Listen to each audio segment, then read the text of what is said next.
تفسیر نادرستی از آیه لا یمسه الا المطهرون.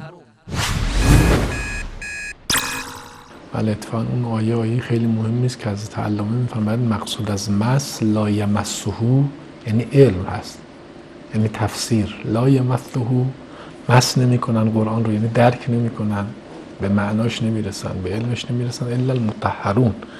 که خب تفسیر مطهرون هم بر اساس روایات معلوم هست که اولین مصادیقش امامان معصوم هستن، دیگران هم البته میتونن.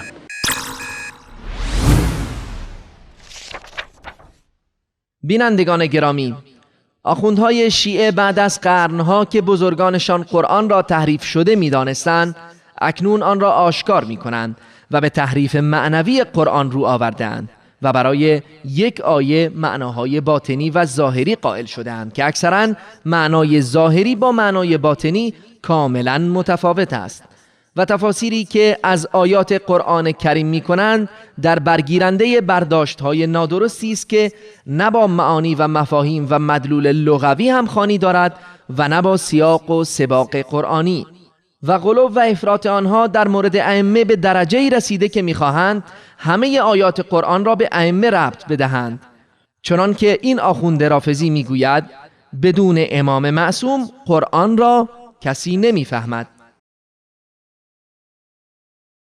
در حالی که الله متعال می‌فرماید هذا بیان للناس وهدى وموعظة للمتقین. این بیانی برای عموم مردم است و هدایت و اندرزی برای پرهیزکاران. و می‌فرماید فإنما يسرناه بلسانك لعلهم يتذكرون. ما قرآن را به زبان تو آسان نمودیم تا ایشان پند بگیرند. الله متعال می‌فرماید ما قرآن را آسان گردانیدیم تا پند پذیرند. اگر عموم انسانها معنا و منظور قرآن را درک نکنند چگونه می‌توانند از آن پند بگیرند؟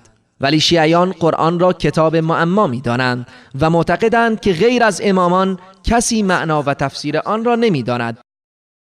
اگر معنا و تفسیر قرآن را غیر از ائمه کسی نمی‌دانست، باید ائمه یک تفسیر می‌نوشتند تا امت را از این اختلاف نجات داده و یک پارچه می‌ساختند، در حالی که از آنها تفسیری در دست نیست.